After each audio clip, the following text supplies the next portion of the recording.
Olá, tudo bem? Meu nome é Vincenzo. Deixa eu me apresentar porque nesse espaço do TheCast eu sou o novo, sempre conduzido pela bela Dani, e aí dentro um barbado aqui que nunca ninguém viu.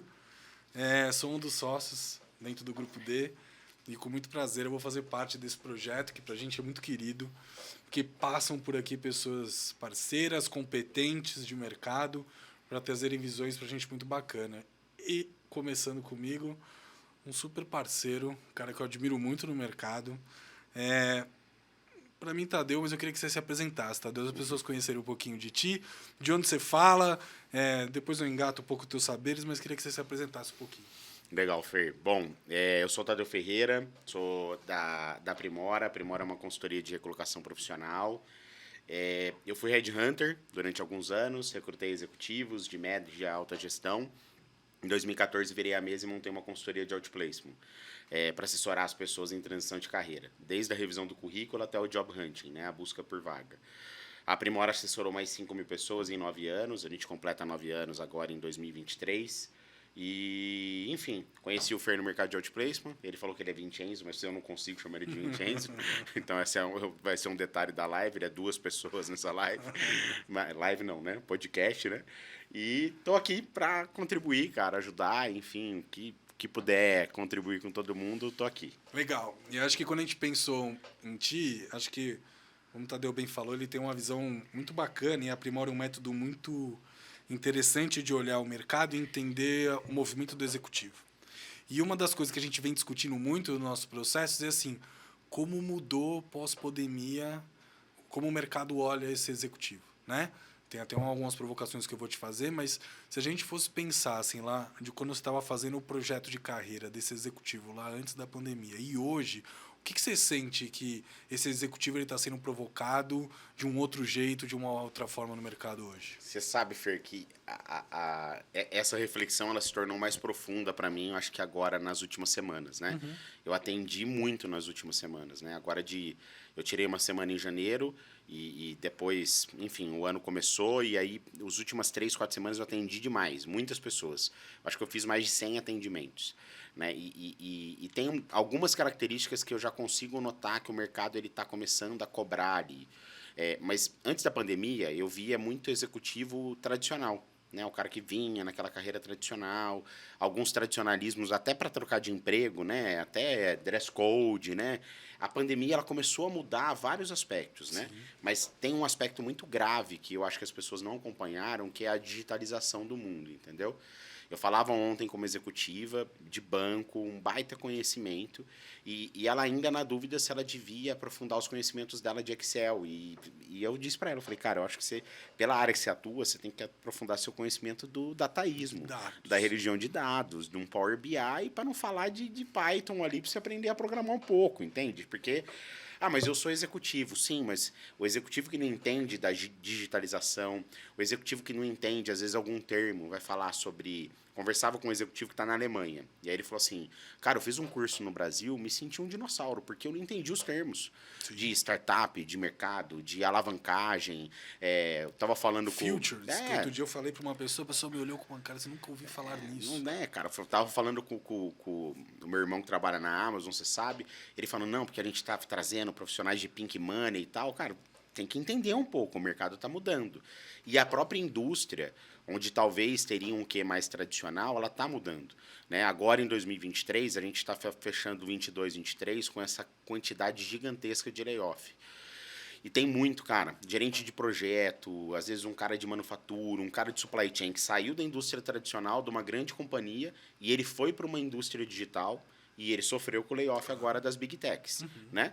E essas movimentações do mercado tá trazendo esse cara para o mercado. E aquele cara que continuou na indústria tradicional e não Tá se para trás. atualizou, ele vai competir com esse cara que está mais digital, que está mais moderno. Então, eu sinto, cara, que assim, as pessoas estão demorando para deixar o perfil delas mais moderno.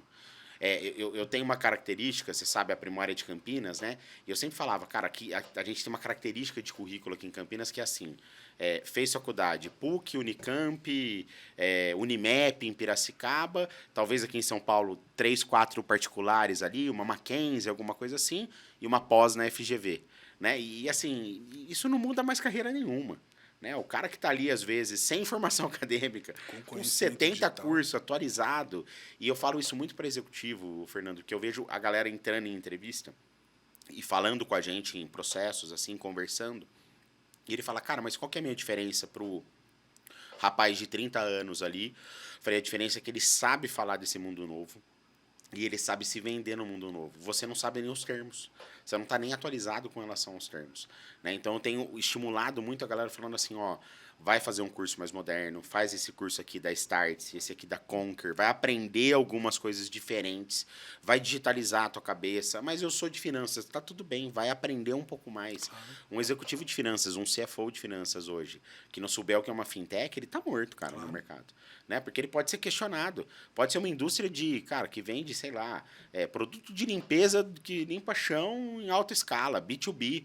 O cara pode virar um banco e financiar o próprio cliente dele na ponta, por que não? Né? Então, assim, eu acho que esse é o maior gap que eu vejo depois da pandemia dos executivos. Eu sinto que os executivos pararam um pouco. E tem uma questão, Fernando, que para mim ela é um acomodamento, cara. Você trabalhou com transição de carreira, você sabe disso. Tem muito executivo, cara, que tem uma qualidade de vida invejável. Invejável, né? A gente está gravando hoje aqui numa sexta-feira. Eu moro em Campinas. Você fala, você quer vir para São Paulo na sexta-feira? Não, eu não quero ir para São Paulo na sexta-feira. Mas faz parte do meu trabalho. Eu estou trabalhando, eu não estou aqui brincando. Né? A gente está aqui construindo nossas empresas, nossos negócios. Então, eu sinto que uma galera acomodou. Por quê? Foi pro interior, qualidade de vida, tá morando num lugar bacana, teve tempo para ficar com os filhos, aquele equilíbrio de vida ganhando 30, 40, 50 mil reais CLT com bônus, com um carro na garagem que é da empresa, que ele também não paga e não tá usando, porque o carro tá parado, ele tá no home office. Então eu sinto que teve muito executivo acomodado na cadeira. E aí agora que o mercado está provocando essa movimentação, ontem eu falava com uma executiva e ela falou assim, nos últimos 6 meses eu viajei 14 vezes. De 2020 até junho de 2022, eu viajei 4. De junho de 22 a dezembro de 22, eu viajei 14. Eu preciso me movimentar. Né? E aí você vai falar assim, mas lembra aquela vaga lá que você não quis ir para São Paulo 3 vezes por semana? Então, eu sinto que as pessoas se acomodaram também. O executivo tradicional, ele acabou se acomodando ali a benefícios, estruturas de empresa, que está mudando. Né? Vai continuar mudando. Né? A pandemia mudou muita coisa. Hoje você sabe. Sim. Antes da pandemia, você dava placement num cara com X mil reais de salário e o cara tinha um carro ali, um car allowance de 250k. Hoje ele não tem. Hoje ele está falando assim, os caras estão me dando um car allowance de 100 mil. Que carro que eu vou pegar? Você vai pegar um ótimo carro de 100 mil reais. Mas mudou. A carreira executiva mudou. Então, eu sinto que digitalização, as pessoas que não acompanharam essa modernização do mercado, as pessoas que se acomodaram demais na cadeira, não quiseram se mexer, não andaram, as pessoas que não conseguiram olhar para fora e falar assim, onde que a minha empregabilidade é tangível, né? Em outro tipo de mercado, essas pessoas vão sofrer mais para se recolocar. Também acho. E tem um ponto que eu também enxergo muito, e aí pensando na relação de placement, do CFO, que há 3 anos atrás a gente olhava para ele e dizia assim, cara, esse cara é um cara técnico, conhece toda a cadeia financeira, tem até alguns pontos interessantes, mas a comunicação dele é horrorosa. Né? Ele precisa do gerente, porque ele não tem habilidade nem de comunicar, nem de engajar, nem de fazer, então ele é o executivo que vai estar lá na sala dele. Me parece que depois da pandemia, que é essa discussão do soft skill, isso ganhou uma relação diferente. Eu percebo muito que assim, se lá atrás a gente falava assim, não, esse CFO que não fala tão bem, dá pra gente colocar aqui e a gente pensa. O que eu sinto é que hoje, esse mesmo CFO, ele não conseguiria passar pelo processo. Você vem sentindo esta dor junto com os executivos também? Nos soft skills, mas pensando muito nessa questão de comunicação, que é isso. Assim, hoje precisa saber lidar com a tela. Hoje você precisa saber lidar com elementos que há 5 anos atrás esse executivo era pouquíssimo provocado. Sabe, cara, que você falou um ponto que eu gosto muito de explorar, né? Porque eu sempre defendi isso desde que eu fui trabalhar com RH em 2010. Eu sempre falei, a pessoa que se comunica bem, ela fica menos tempo desempregada. Uhum. A transição de carreira dela é mais leve. Ela pode ter um currículo merda, mas se ela se comunica bem, ela vai ficar menos tempo desempregada. Cara. Isso é um fato em todos os mercados, todas as áreas. Né? Seja um CFO, seja um diretor de RH, seja qualquer pessoa. né? Então, qual que é a minha percepção? Primeiro, há várias pesquisas, inclusive, eu acredito que foi Harvard, eu li essa pesquisa recente, saiu no Valor Econômico, de que eles fizeram uma pesquisa sobre soft skill e comunicação, é o soft skill zero, enfim. Se você buscar no Google, você vai ver escolas de oratória crescendo no Brasil, franquia, né, cara? Um negócio violento, por quê? Porque se comunicar é uma base, né? Eu sempre disse uma coisa de vendedor, só para fazer um gancho, que eu sempre falei assim, galera, o fulano, falaram muito isso de mim, o Tadeu é um vendedor nato. Eu falava, não sou um vendedor nato. Venda é técnica, venda se ensina. A comunicação pode ser nata. Eu posso ter um berço de comunicação, sou filho de radialista, né, cara? Tem um berço de comunicação diferente. Sim. Então, o que eu tenho visto no executivo, Fernando? Primeiro, o CFO, né, cara, ele é uma característica tradicional. Normalmente, ele é o cara mais fechado mesmo, mais técnico, mais estratégico. E, obviamente, sobra conhecimento ali, às vezes, técnico, estratégico, e o conhecimento relacional humano, ele está um pouco falho. Então, eu divido esse soft skill em 2 softs. Eu divido em comunicar e relacionar. Não precisa nem ser só o CFO, porque tem... Todas as áreas. Diretor de engenharia, de supply chain, RH, vários, né? Então, eu divido entre comunicar e relacionar, né? E eu tenho falado isso bastante.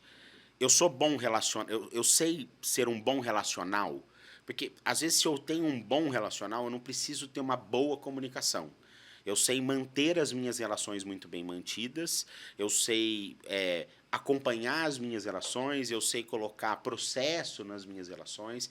Então, eu tenho começado a dividir isso em 2 coisas. Cara, esse aqui se comunica bem, então vamos fortalecer a comunicação aqui.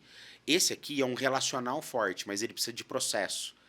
A comunicação vai vir naturalmente, então vamos forçar o relacional. Vamos pensar assim, vamos dividir 2 consultores.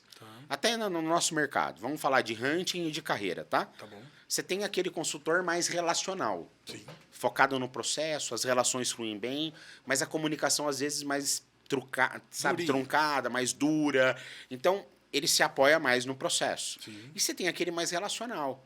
Por que um consultor, por exemplo, faz uma triagem de currículo em 5 minutos e o outro faz em 20? Porque esse tem uma comunicação e esse talvez está usando um relacional de uma maneira mais processual. Então, eu sinto, Fernando, que o mercado está cobrando as pessoas bastante de ter esse perfil de comunicação, ter esse skill de comunicação. E aí eu sinto as pessoas se cobrando a falar igual eu estou falando aqui. Sim. Fala com velocidade, vem as informações rápido. E não é isso. Sim. Né? Porque nós 2, por exemplo, nós somos diferentes nesse aspecto. Você tem um pilar relacional muito forte e eu tenho um pilar de comunicação diferente. Então, não é ser igual. Comunicação não está em velocidade, tom de fala. Óbvio, se você for fazer oratória, vão te ensinar. Você vai se preparar para isso. Agora, comunicação está no contexto de saber comunicar o que eu preciso comunicar de uma maneira assertiva. Sim. Seja com energia ou sem. Eu acho que hoje também está muito ligado a essa disponibilidade, porque o comunicar ele também não é só a velocidade de dados, a intensidade. Isso é um treino. Mas eu acho que hoje o executivo está muito provocado a essa capacidade de estar frente e se relacionar com diferentes pensares. É isso, não obrigatoriamente esta minha equipe ela precisa ter o processo ou relacionar da mesma forma. Semana retrasada eu atendi um executivo presidente de uma autarquia do governo federal e ele está participando de uma vaga para ser CEO de uma outra autarquia do governo federal, lá na cabeça lá de Brasília. E ele veio fazer uma preparação de entrevista com a gente, né? E foi super interessante o projeto, porque ele foi fazer a primeira etapa do processo e é a primeira vez que essa autarquia do governo está usando um headhunter, eles estão usando um headhunter aqui de São Paulo para fazer o job. E ele recebeu um feedback super negativo do headhunter e isso pirou a cabeça dele. Ele, cara, ele trocou de emprego 6 vezes na vida dele, trabalhou em várias instituições governamentais, mundiais, muito pesadas, e ele nunca fez uma entrevista. E aí, ele, olha como foi. Ele falou, eu achei que a entrevista seria um bate-papo. Então, eu fui preparado para um bate-papo. Só que na hora que perguntaram para mim assim, por que você ainda não virou CEO de um negócio como o nosso? Aí eu buguei. Ele falou, ele não sabia comunicar o que estava dentro de mim. Por quê? Porque faltou autoestudo sobre a carreira, faltou conhecimento sobre o que ele podia falar, e faltou ele estar preparado para comunicar aquilo. Então, eu vejo, Fernando, as pessoas ainda apoiando muito no relacional à recolocação. A transição de carreira. A pessoa fala assim, não, eu vou no meu perfil. Quantas vezes você já ouviu isso? E eu também. Não, me põe na frente da entrevista que eu me viro. Eu não resolvo. E aí chega lá, não resolve. Pois é. Né? Porque faltou o quê? Faltou técnica. Então, assim, relacionar é muito da pessoa. É muito do perfil. Manter relações, saber relacionar. Agora, comunicação tem técnica. Então, comunicação tem técnica de expressão, de storytelling, como construir a minha comunicação. Obviamente, quando a gente faz, está aqui as perguntas, né? O pessoal do marketing mandou tudo. Eu li as perguntas, me sinto preparado para responder. Mas você faz aquele exercício mental. Pô, será que eu tenho que ler alguma coisa? Será que eu tenho que me preparar? Porque senão eu vou falar alguma coisa errada lá dentro, né? Então, acaba que as pessoas esquecem um pouco disso e deixa fluir um pouco mais. E o contrário é verdadeiro. Você pega uma pessoa muito técnica, muito introspectiva, com dificuldade de comunicação. E você dá muita técnica para ela de comunicação. Aí ela parece um robô num processo de entrevista. E aí ela vai lá sendo um robô. Eu nunca vou esquecer um case, 2017, a gente assessorando um gerente de compras, e ele era muito técnico, assim, e ele seguindo o by the book, né? Às vezes eu ouvia ele falar, assim, alguma coisa que a gente tinha ensinado ele a falar com as mesmas palavras que a gente escreveu um roteiro para ele falar. E aí ele foi para uma entrevista e não passou, foi para uma outra e não passou. Na terceira que ele foi, e a consultora preparava ele toda a entrevista. E aí, na terceira que ele estava indo, eu virei para a consultora e falei, não atende ele. Deixa ele sozinho. E ele ficou muito bravo, mas ele passou nessa entrevista, que ele ficou nervoso, e aí ele foi ele, naturalmente. Ele usou o que ele tinha e o preparo não veio, né? Tão técnico, tão tático. Então, eu acho que o inverso também é verdadeiro. Às vezes a pessoa vai muito no by the book do que ela tem que comunicar. E a gente percebe, né? Quem trabalha com RH percebe isso. Você está falando com a pessoa e aí você interrompe ela do nada. Sim. Você interrompeu, se a pessoa fazer assim... Posso só continuar o que eu estava falando? Ela tá muito ensaiada na construção do storytelling dela. Se ela perder ali o roteiro, ela não se acha mais. Se ela perder o roteiro, ela não vai se encontrar. Um outro tema que eu acho que você tem muito a agregar e que eu sinto muito ainda... É engraçado isso, resistência de mercado, e ainda encontro executivos dizendo assim, para que eu vou ter uma identidade digital? Né? Faz sentido, porque é isso, eu preciso só chegar na entrevista, né? E hoje, pensando na prática nossa no hunting, 95% das nossas ações de busca estão dentro de ferramentas digitais. Sim. LinkedIn e plataforma. Plataformas. Então, assim, como é que você enxerga essa questão de identidade digital? E o que você costuma trocar com esses executivos, assim, do que é principal? Eu sei que você é um super conhecedor, tá dando uma palestra na Startse falando sobre isso, mas... Como é que a gente consegue quebrar? Porque é isso, ainda encontro muito executivo que eu entro no LinkedIn da pessoa e eu não tenho dado, eu não tenho informação do que é essa pessoa. Como é que você enxerga hoje, por exemplo, essa identidade digital para recolocação de profissionais?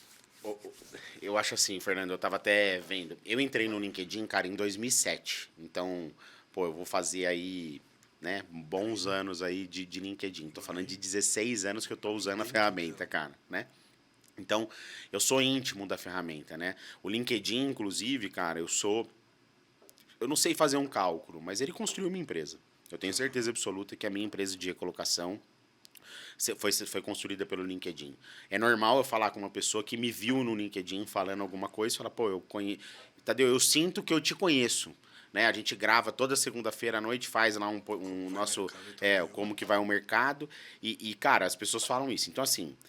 eu vou dar dados aqui, cara. Primeiro, 900 milhões de pessoas no mundo. Vamos pensar que a população economicamente ativa do mundo, tirando, infelizmente, aí os países mais pobres sem acesso, vamos pegar Índia, regiões mais pobres, África, tudo. Então, vamos tirar essas regiões. Vamos tirar a Índia, né? Sobrou aí umas 4 bilhões de pessoas. Vamos pegar que a PEA, a população economicamente ativa, com capacidade de usar o LinkedIn, seja ali de mais ou menos umas 2 bilhões, 2 bi, 900 milhões estão no LinkedIn. E detalhe, 35% dessas 900 milhões de pessoas paga alguma conta premium do LinkedIn. Sim. Então, elas estão preocupadas com alguma coisa, sim, de carreira, de conhecimento, certo? Sim. Então, o LinkedIn é relacionamento, conhecimento, empreendedorismo e carreira. Esses são os 4 pilares do LinkedIn. E o LinkedIn, ele se tornou a maior rede para a gente se relacionar profissionalmente dentro do Brasil, onde a gente está falando de 65 milhões de brasileiros dentro do LinkedIn. Então, nós temos um volume absurdo de executivos, de pessoas ali dentro utilizando a ferramenta. Eu entendo o executivo não estar lá, Fernando. Eu entendo. O cara ficou ali, às vezes, 20 anos dentro de uma companhia, aí ele começou... menor necessidade. Teria, mas na cabeça dele, qual Não. que é o ponto? Vamos pegar um executivo de 45 anos, Sim. começou a trabalhar com 15. Ele é de uma geração que ele viu o pai dele aposentar com 35 anos de trabalho. Sim. Ele começou a trabalhar com 15, ele está com 45, a cabeça dele social está dizendo o que para ele? Você vai aposentar. Alguém vai aposentar hoje? Nunca mais, né? Então, nós vamos trabalhar até nossos 80. Lifelong learning, posso entrar em vários pontos. Então, assim, o LinkedIn é a maior ferramenta que a gente tem hoje de relacionamento, sim, de capacidade de conhecimento, de exposição de carreira. Então, por que o executivo não está lá? Normalmente, demanda de tempo. A pessoa está lá, demanda de tempo, ela não entrou, não usou a ferramenta. Normalmente, crenças limitantes. Eu não preciso estar lá, porque a minha carreira... Trabalhei a vida inteira, Fernando, em construção civil, fui gerente de obra, não preciso estar lá. Né? Busca agora lá, gerente de obra no LinkedIn, um monte de vaga. Né? E gente se movimentando dentro da ferramenta. Então, eu sinto que as pessoas não estão indo para a ferramenta por uma falta simples de conhecimento do potencial que a ferramenta tem, ou por crenças dentro do perfil, dos valores dela pessoal, sobre a questão de, eu não preciso estar lá. Quando vai, aí a gente começou esse mundo aí do que nem existia, né? A gente está falando a pandemia criou um mercado de empresas de brand, claro, né? Cara, eu vou fazer teu branding no LinkedIn, né? E aí as pessoas se preocupando com isso e pagando milhares de reais, às vezes por mês, para manter. Recentemente eu estava dando um curso de LinkedIn e aí falaram assim, mas o CEO do Itaú não está, por exemplo, no LinkedIn. Eu entrei lá e falei, tá aqui, o CEO do Itaú está no LinkedIn. Porque por employer branding também para a empresa dele, não faz sentido que ele não esteja. Claro. Então a gente tem que falar de customer, né, do cliente que está me vendo ali, eu tenho que falar do funcionário, eu tenho que falar do mercado, eu tenho que falar de vaga, eu tenho que falar do executivo. Então, assim, o branding, ele é muito importante. A exposição social no LinkedIn hoje para um executivo, ela é muito importante. Você, como headhunter, talvez possa afirmar isso. E eu digo, cara, buscou o candidato, não achou ele no LinkedIn, você vai pôr uma interrogação na cabeça do headhunter. Vai falar assim, cara, por que esse cara não está no LinkedIn? Está devendo para alguém? Por que ele não está lá? Então, quando a gente... Ou nessa onda que você mesmo falou da digitalização, ele não está dentro desse ciclo. Não está dentro. É isso. Então, assim, ele vai ter capacidade, se ele entrar numa vaga de diretor industrial, de atrair um bom coordenador de manutenção? Ou de fazer todas as reuniões com ele com as equipes híbridas e outras regionais, sem nenhuma interação com mídia. Essa é a lógica. Então, quando a gente fala de branding no LinkedIn e de posicionamento, primeiro, o LinkedIn provou, através do algoritmo dele, que interagir é mais importante que postar. Sim. Então, eu tenho muita gente que eu vejo uma galera postando groselha, assim, cara, não posta groselha, porque o algoritmo vai te ferrar. Né? Então, esse tem um primeiro ponto ali sobre posicionamento. Segundo, não é todo executivo que precisa ter um posicionamento social ali, de ficar postando, construir conteúdo. Se você quer para o teu perfil, ótimo. E recomendo, tá? Contrata um jornalista, um copy para fazer. E ele só vai montar, porque tem outro ponto, o algoritmo. O algoritmo sabe o IP que você está logado original. Se, por exemplo, eu der o meu celular, o meu login e senha para você, você postar no meu LinkedIn, ferrou. Minha audiência vai cair. E terceiro, eu acho que ali tem que ter um propósito muito claro, Fernando. Do que você quer o LinkedIn? O LinkedIn, você quer o quê? Eu quero estar exposto para buscar emprego, eu quero atrair melhores colaboradores para minha empresa, eu quero me colocar como referência de um tema, de um tipo de conteúdo, eu quero fazer, sei lá, cara, uma mudança profissional, eu estou numa área X e eu quero começar a falar de uma área Y para atrair pessoas desse setor dentro da rede. Então, assim, a pessoa que não está fazendo isso hoje, cara, ela está perdendo tempo. Essa é a verdade. A pessoa que não está lá no LinkedIn movimentando, colocando informação, interagindo com outras pessoas, ela está perdendo muito tempo.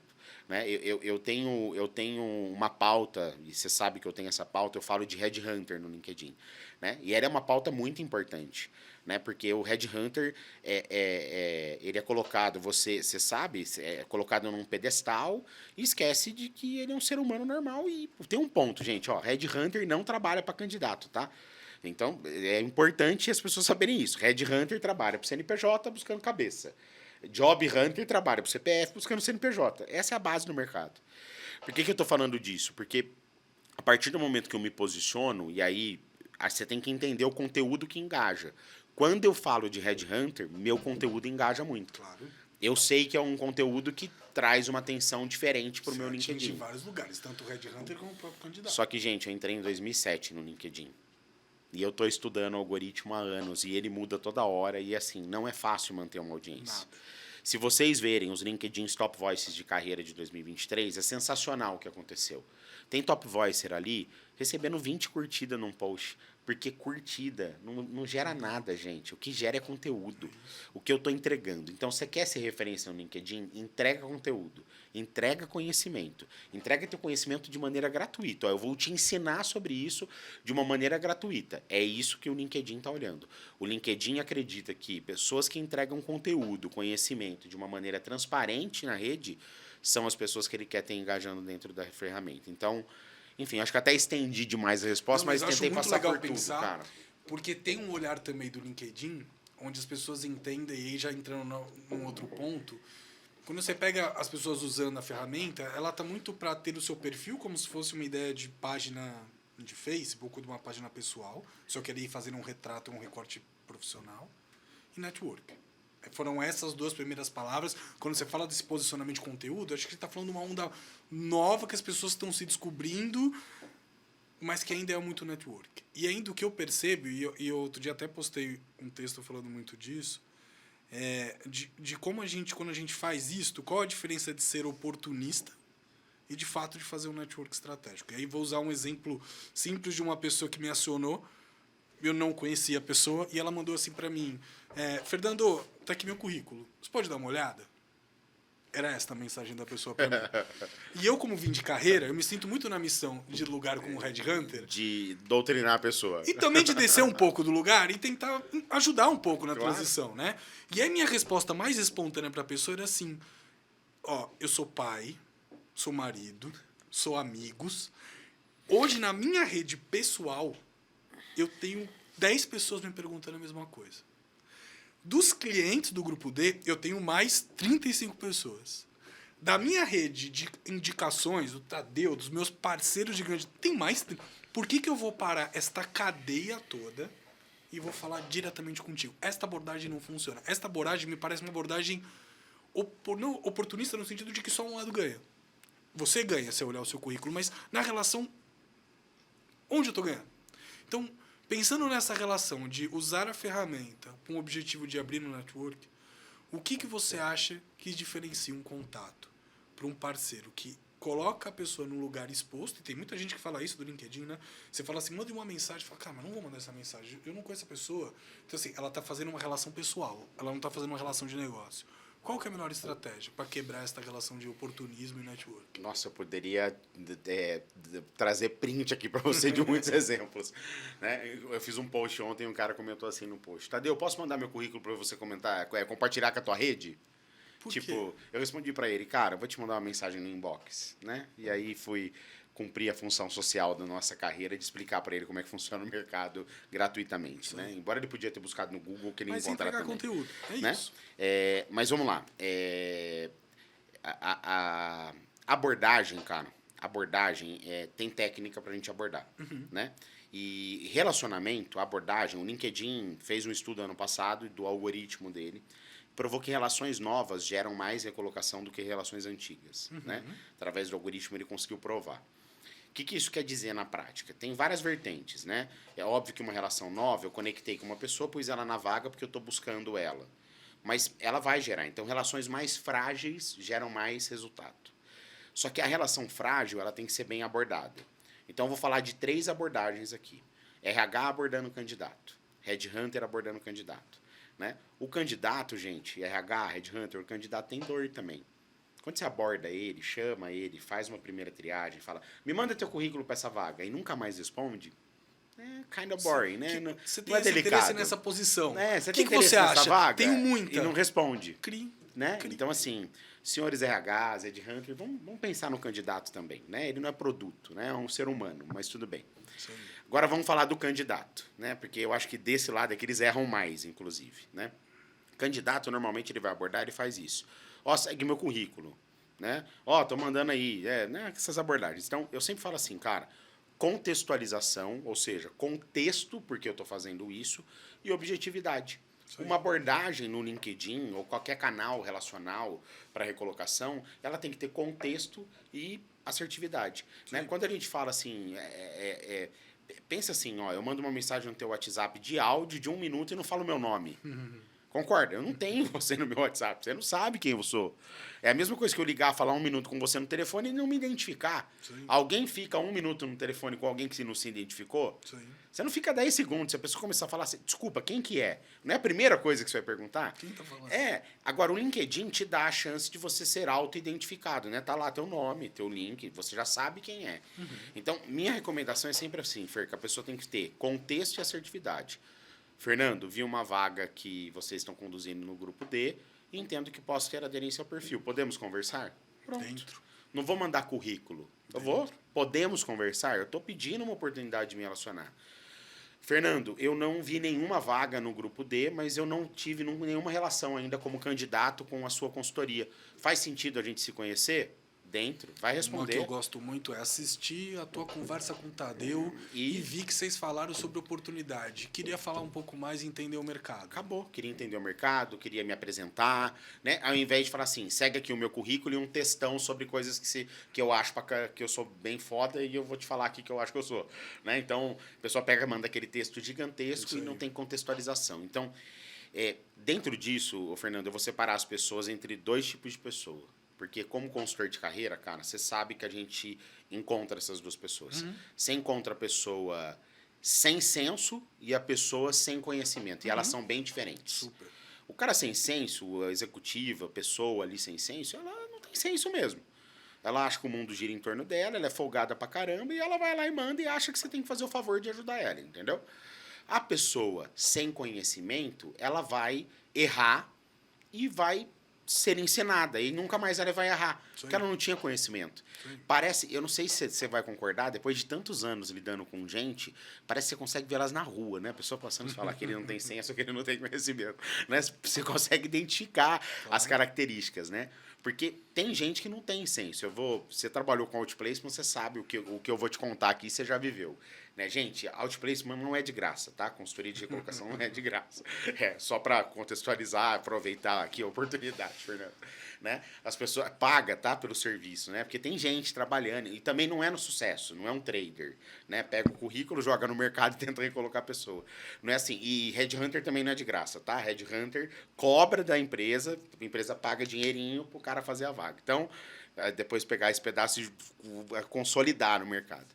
Aí o cara mandou uma mensagem assim para mim, aquele áudio assim, cara, tem uma proposta assim irresistível para você. Trabalha de graça para mim e eu te pago o dobro se der certo. Isso aí. Né? Então, esse profissional normalmente, cara, eu vou dividir ele sem senso e sem conhecimento. Ok. E na abordagem para RH também existe esses profissionais. Porque eu falo assim, pô, se ele não tem conhecimento, eu vou dar. Então, onde eu errei que eu não consegui explicar para ele, eu explico de novo. Beleza, aí o cara passa a ter conhecimento, aí ele toma uma decisão, se ele continua sem senso ou usa o conhecimento que eu dei. Só que eu sei que se ele virar um cliente em transição de carreira, eu vou ter que ensinar muita coisa para ele. Claro. Eu vou ter que ensinar como abordar um RH, o que dizer, como dar uma resposta, como abordar as pessoas no LinkedIn. Então, a abordagem contextualizada, de maneira objetiva, com assertividade, ela gera muito mais resultado. Num mundo não tão digital, quando a gente estava treinamento de recolocação e outplacement, aquelas palestras, e eu estou falando 14, 15, né? Não era WhatsApp tão fácil, nada era tão fácil, né? Quanto é hoje de ferramenta. A gente ensinava assim, ó, você está andando no shopping, você está andando em algum lugar na sua cidade, você encontrou um amigo. Você vira para o Fernando e fala assim, ô Fernando, posso mandar meu currículo para você? O que ele vai te responder? Claro. Pode. E a conversa acabou ali. Agora, você virar para o Fernando e falar, Fernando, eu estou em transição de carreira e eu queria saber a tua opinião. 5 minutos, cara. O que você pode me dizer sobre a minha transição? Podemos conversar? Muda a abordagem. Claro. Que aí eu estou aberto e estou disposto a ouvir. Então, as pessoas, elas têm que sair de modelos de crença, cara. Elas têm que estar dispostas a ouvir, têm que estar dispostas a pensar de maneira diferente para que as abordagens funcionem. Né? Então, abordagem contextualizada, de maneira assertiva, de maneira aberta, pedir ajuda, não mandar currículo. Cara, você pode me ajudar me dando uma opinião? Tem uma coisa que você fala muito, que eu gosto muito de pensar nisso, e sempre fui fazendo esse exercício, que é a palavra contexto. Né? O que é um contexto? Aí tem uma teoria de átomo social de um filósofo chamado Jacob Levy Moreno, que ele fala isso muito. Olha a sua vida como um átomo. Né? Você tem um núcleo. E aí tem um núcleo, estão as pessoas onde você pode interagir abertamente e pedir favor, né? Tadeu, eu vi que tal é teu cliente, tô tentando, você me ajuda? Cara, eu te ajudo, você me conhece, a gente trabalha há muito tempo. Ou um amigo teu na empresa, cara, me ajuda ali nessa empresa. Ali tem um contexto já validado de relação. Então, eu valido você, eu reconheço você e eu legitimo a minha ação junto. Quando isso vai para um contexto de negócio, não é uma relação altruísta, né? Não adianta achar que é isso, a Primora vai fazer um projeto de carreira por você, por uma missão, e se der certo eu recebo. Não, a relação não é uma relação afetiva.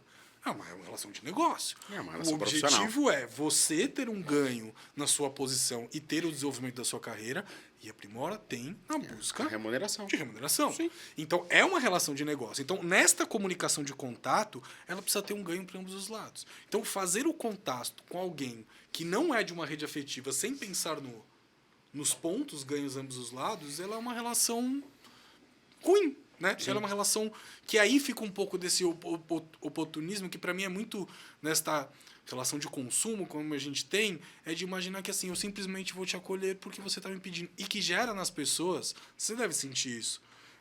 Tadeu, você é a pessoa certa para essa vaga, uma mensagem para ele, mas eu não conheço ele. Não, tá bom. Se você ficar no lugar afetivo, é inadequado, porque não faz sentido você pedir um favor mesmo para ele, porque ele não te conhece. Mas se você colocar que a competência que ele está buscando, você tem um projeto e um case desenvolvido, e que isso passa a ser interessante para o processo dele, a outra pessoa tem um ganho nessa história. Sim. E aí é o contexto, né? Olha, fulano, eu entendo que eu tenho competência para vaga e eu gostaria de ter oportunidade de falar com você. Pronto, contextualizado. Isso aí. Eu tô te falando porque eu tô te abordando, né? Não é uma abordagem fria, mas eu gostei de um ponto que você falou, círculos zeros, né, cara, de amizade e de afeto, igual você usou. Gostei muito da palavra afeto. É onde eu vou conseguir ter uma ajuda um pouco diferente, né? Onde eu vou conseguir ter esse vínculo um pouquinho diferente. Só que na carreira, Fer, eu estudo isso há muitos anos e eu posso afirmar, o seu círculo zero não vai te ajudar na tua recolocação, tá? E é um ponto que as pessoas precisam pensar rápido na transição de carreira. Porque normalmente o nosso círculo zero nos conhece muito mais do lado pessoal do que do profissional. Então, é normal, assim, e você talvez já tenha vivido isso, de você atender um marido e uma esposa, e ambos, um ou outro, ou marido e marido, ou esposa e esposa, não sei, mas tem a composição familiar, né, as duas pessoas ali, um tem uma visão desse profissional, que é o companheiro, e falar assim, ó, cara, essa pessoa, não sei como é que meu marido, minha esposa está desempregada, ele é ótimo, mas ele é ótimo na sua visão. O mercado vai achar ele ótimo, ele tem as competências, claro, né? O MFG da carreira dele tem empregabilidade. Então, contexto, afeto, círculo zero, tudo isso são pontos para a gente se preocupar. Mas, assim, matematicamente falando, a minha dica tá em transição de carreira, encontre 10 pessoas por dia, tá? Que tenha uma vaga no teu perfil, que tenha uma empresa no teu perfil e fale com as pessoas em volta da vaga. Se é um gerente de engenharia, fala com o diretor de engenharia, com o diretor de supply, com a pessoa de RH. Tem vaga no teu perfil? Fala. O que é falar? Vamos criar a estaca zero do falar. Se não tem a pessoa no teu LinkedIn, adiciona 10 por dia. Você tem a pessoa no teu LinkedIn, passou a ter contexto e assertividade na abordagem. 10 por dia, gente, é 70 numa semana, tá? Você está desempregado em transição, trabalhe sábado e domingo. 70 na semana, o algoritmo não vai te ferrar, dá 280 no mês e ó, a tua chance de recolocação, pum, subiu bastante. Isso aí. E aí, pensando numa discussão que a gente tem no grupo D, e que acho que você compartilha disso, que acho que é um olhar empático, que assim, não tá fácil ser candidato. Não. Ok? Eu lembro quando eu me formei como é que procurava emprego, meu pai me ensinou: imprime currículo, vai lá na Barão de Itapetininga, lá na Praça da República, e entrega nas agências teu currículo. Sim. Okay? Hoje não tá mais isso. Olha do que a gente está falando. Assim. Mídia, estratégia de comunicação, carreira. Manda muita coisa nessa história. Sim. Então, eu acho que quem trabalha dentro destes lugares, não importa muito qual é a cadeira, se como job hunter ou como hunter, eu acho que tem um papel de cuidado e de empatia com o candidato, de entender até a coisa mais simplória de hoje em dia, que é isso. Os contextos familiares e entrevistas estão misturados. Você vai pegar pessoas que estão fazendo entrevistas dentro da sala de casa, porque estão trabalhando em home office e não tem uma estrutura de estúdio. E você cobrar que a pessoa tenha 100% de adequação É difícil. até É até insano. até pelo perverso, momento. assim, de querer exigir coisas de pessoas em momentos. Então, tem um eterno educar e cuidar. É, dá pra gente, tá? Você tem um momento de falar com esse candidato e deixar a tua semente. Acho que a Primora tem aí um projeto notório, muito, e acho que muito bacana, e parabéns pela história que vocês têm, porque eu tenho uma coisa que você fala na tua missão, que é o carinho, que não é uma frase muito usada no corporativo, e quando eu te conheci eu brinquei muito isso contigo, mas que é assim, é para você, né? Então, pensando com esse executivo que está neste mercado, que está em sofrimento, no sentido de como se posicionar, o que você acha que são estratégias e dicas importantes? Legal, Fer. Não é fácil ser candidato mesmo, cara. Não. As pessoas em transição de carreira hoje, principalmente a pessoa desempregada, que tem pouca técnica para fazer uma transição, às vezes o currículo está fragilizado porque não estudou, teve vários pontos, essas pessoas sofrem um pouquinho mais, né? Então, acho que eu vou tentar separar aqui algumas dicas. Primeiro, a pessoa ficou desempregada. Gente, você ficou desempregado hoje, está como candidato no mercado a partir de hoje. Hoje é hoje, é o D0. Você ficou desempregado hoje, é o D0. Não vai fazer MBA, não vai reformar a casa, não vai fazer viagem. E se você for fazer essas 3 coisas, faz sua transição de carreira em paralelo. Falava hoje de manhã com um profissional, Tadeu, eu decidi não contratar o serviço agora que eu vou fazer um MBA para aumentar minha empregabilidade. Falei, o MBA não vai aumentar a sua empregabilidade. Aliás, o desemprego de 6 meses do MBA vai afetar negativamente a sua empregabilidade. Então, a minha primeira dica para um candidato é estaca zero. Decidiu fazer transição de carreira, não tem data para isso.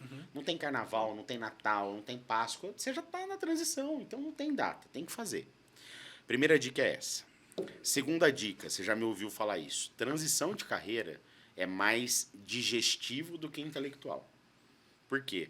Você vai usar tudo que você pode intelectualmente, mas você não vai ter retorno, você não vai ter feedback, não vão te atender, você vai mandar 10 vagas, nenhuma vai te chamar para entrevista, você vai ter uma resposta automática do LinkedIn, que você foi descartado com as competências da vaga e no fundo Você vai ter que preencher só um 300 algoritmo, né? ATS com todas as suas informações. Vão te jogar na pior plataforma de recrutamento e seleção da América Latina, que eu não posso falar que é o mas é o, né? Então vão fazer isso com você, por aí vai. Vocês usam? Não precisa responder. Nesse momento, não. Então, assim, é importantíssimo que a pessoa ela entenda que é estaca zero e de que é digestivo, é um processo difícil, é operacional. Gente, buscar emprego dá mais trabalho que trabalhar, porque é operacional, tem que pôr informação. Então, esteja disposta a isso. As pessoas têm que estar dispostas a pôr a mão no operacional, a achar a vaga, preencher cadastro, fazer os contatos. Então, assim, tenha paciência para esse processo. E crie uma rotina. Recentemente eu fiz uma live com o Cruel da Startse e ele falou, quando eu fiquei desempregado, eu punha minha roupa de trabalho, entrava no escritório às 7 horas da manhã e tinha uma rotina de estudo. Porque eu imaginava que eu tinha que aprender alguma coisa nova. Então, assim, gente, tem a rotina. Ó, vai levar teu filho na escola? Você tá na tua casa, né? Você não tá trabalhando? Ou tá em transição? Tem uma rotina. Tal hora eu bloqueio minha agenda e eu vou buscar vaga. Eu vou olhar a informação, eu vou me cadastrar, eu vou responder as mensagens que entraram. Pensar quais são as marcas que melhor me absorveriam no mercado. Acabou. Tem que olhar, tem que fazer a busca ali das informações e colocar. Terceiro ponto, tenha tudo no celular. Gente, pode parecer banal, mas tem gente que está em transição de carreira e não instala o aplicativo do LinkedIn no celular e demora 2 horas, vamos pegar pouquinho, um dia para responder, acabou. O recrutador atropelou você se você não respondeu. Ele já pôs outro cliente, outro candidato em entrevista. Então, tem as ferramentas on time ali para ter resposta. Tá tendo o celular, né? Quarta dica, criar o processo. Então, eu vou ensinar a base metodológica aqui. MFG. Mercado, função, geografia. Mercado, tipo de empresa, tipo de mercado que pode te absorver. Função, tipo de vaga que você pode trabalhar. Geografia, tua vida. Se você, dentro desse funil do MFG, começar a entender volumetria de abordagem, pessoas que você tem que falar, fica mais lógico de você conduzir o teu processo de recolocação sozinho e controlar o relacional. O que é controlar o relacional? Excelzão. Nome, e-mail, quando eu falei, quando que eu vou fazer um follow-up, acompanha. Né? Eu lembro no começo da Primora, Fer, que às vezes eu atendi um engenheiro, ele melhorava o meu processo. O cara criava um negócio, nossa, aqui é melhor do que eu estou usando. E eu ia colocando melhoria. Né? Que normalmente galera mais processual, mas assim, controlar o relacional, gente, WhatsApp, cria uma tag, recrutador, cria lá uma tagzinha no seu WhatsApp, filtra, faz follow-up, manda mensagem.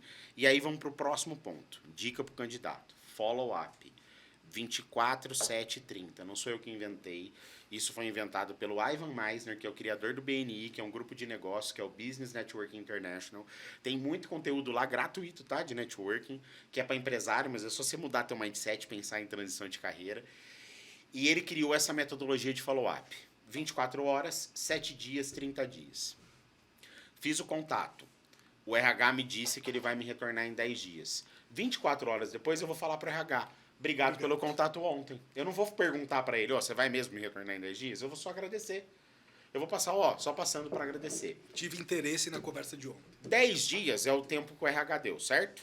Legal. Então eu vou esperar os 10 e vou respeitar o fluxo que alguém me falou. No 11º dia, um dia depois do 10º, caso ele não te dê retorno, faça um follow-up. Oi, tudo bem? A gente combinou de falar ontem, estou à disposição. Nada de mimimi, tá? Você falou que ia me retornar, não me retornou. Perdeu a vaga, tá? Principalmente se encontrar algum recrutador mimizento do outro lado, perdeu a vaga. Ele não vai gostar e vai te o próximo candidato.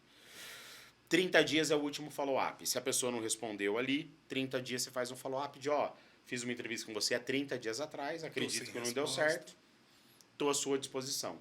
Sempre aberto. Agora, sempre que a pessoa falar que vai te responder, está dentro do fluxo dela e a gente tem que respeitar. 95% das vagas, elas vão andar num horizonte de 1 a 15 dias, gente. Do primeiro contato que você fez, da primeira entrevista, até o próximo touch point ali. Se andar nesse horizonte de 1 a 15 dias, que seja, próxima entrevista é tal data, próximo contato, 95% de chance de evoluir para uma fase final. Se passar disso, você diminuiu para 5% só a chance daquela vaga dar certo. Mas tem case que demora? Tem. A gente teve uma recolocação do cliente 2 anos depois. A gente abordou a vaga 2 anos depois. O RH respondeu para ele, agora a gente quer te entrevistar.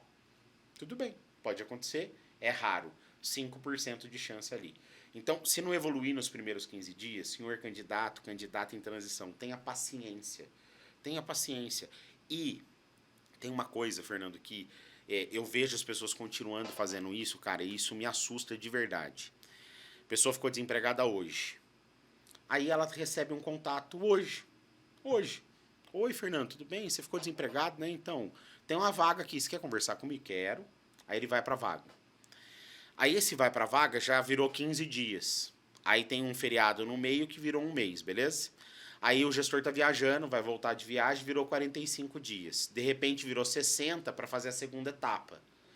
Gente, nesses 60 dias, sabe o que a pessoa ficou fazendo? Esperando aquela vaga. E ela não atualizou o currículo, não atualizou o LinkedIn, não colocou o currículo dela em outra vaga, não se candidatou para nada, não fez nada. Pessoal, transição de carreira não é uma maratona. Transição de carreira não é uma maratona. São vários tiros de 100 metros toda hora. Dou um tiro aqui, dou um tiro ali. Então, o candidato, a candidata, ele tem que estar preparado para fazer todo esse esforço de dar vários tiros. Eu não posso contar, não, mas o meu mercado, eu conheço bem. Né? A gente estava assessorando um cliente agora no final do ano, estava eu e a Yuri em reunião com ele, e ele falou assim, não, eu não quero que a concorrência saiba que eu estou em transição de carreira. Eu virei para ele e falei assim, qual a pior coisa que pode acontecer se a concorrência souber que você está em transição de carreira? Ele, eu ser mandado embora. Eu falei, e você quer sair? Ele, quer. Eu falei, então, aonde está o problema? Se a concorrência souber e vazar para tua empresa, você é mandado embora? Ele, sim. Eu falei, você recebe a rescisão de X anos e aí você fica livre para falar com a concorrência. Seu medo é ser demitido? Ah, mas o meu chefe e tal. Cara, você já quer sair. O cara mudou, pôs outro cara na tua cadeira, te colocou numa função de lado.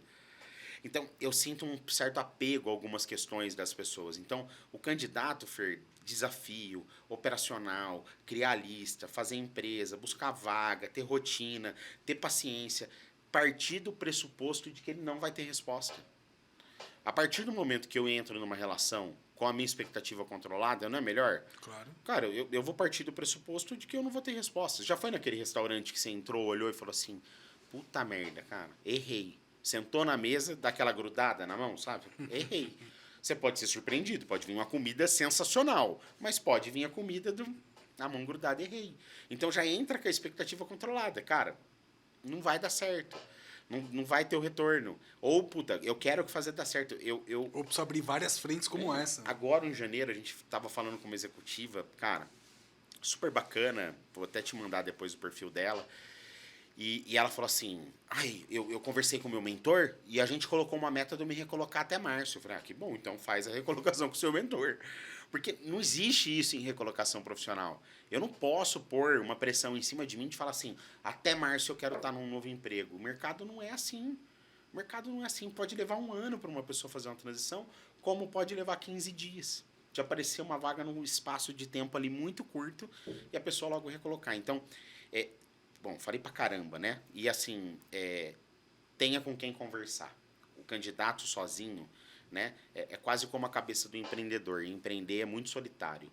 Falo isso como empreendedor. Muitas vezes você tá sozinho nas suas decisões, você tá sozinho na sua cabeça e não tem o que alguém te ajudar. Você tá sozinho. E o candidato vive isso. É um sentimento ali muito ruim, que a pessoa se sente sozinha. Então, assim, converse com pessoas, converse com ex-líderes, converse com ex-RHs, né? Tem uma frase, gente, que as pessoas ajudam os outros por esperança ou por gratidão. E isso é muito forte, cara, né? Porque, assim, você vai conversar com alguém que pela esperança de, tipo, algo novo vai te ajudar. Ou pela gratidão de já ter sido ajudado. Então, ó, faça novos relacionamentos, converse com pessoas, peça ajuda. Quanta gente orgulhosa, Fernando, que, puta, tá em transição, mesmo empregado, cara, sofrendo às vezes com um burnout, problemas comportamentais, e a pessoa não pede ajuda, cara, ela não levanta a mão, ela fica lá quietinha, não vai pedir ajuda. Então, não é vergonha nenhuma pedir ajuda, né? Principalmente para um alto executivo, não tem problema. Cara, acontece com a carreira de todo mundo, eu vou ficar desempregado em algum momento, vai acontecer uma transição, peça ajuda, levante a mão. E se eu puder dar a última aqui, aí eu fecho, Fer. Cuidado com o seu preconceito. Candidato tem preconceito próprio e ele leva isso para as relações. Olhe se o preconceito que você acha que o mercado tem não é um preconceito seu e você está levando ele para o mercado. Em todos os aspectos. Não estou nem falando aqui de diversidade, nada disso. Estou falando do teu preconceito.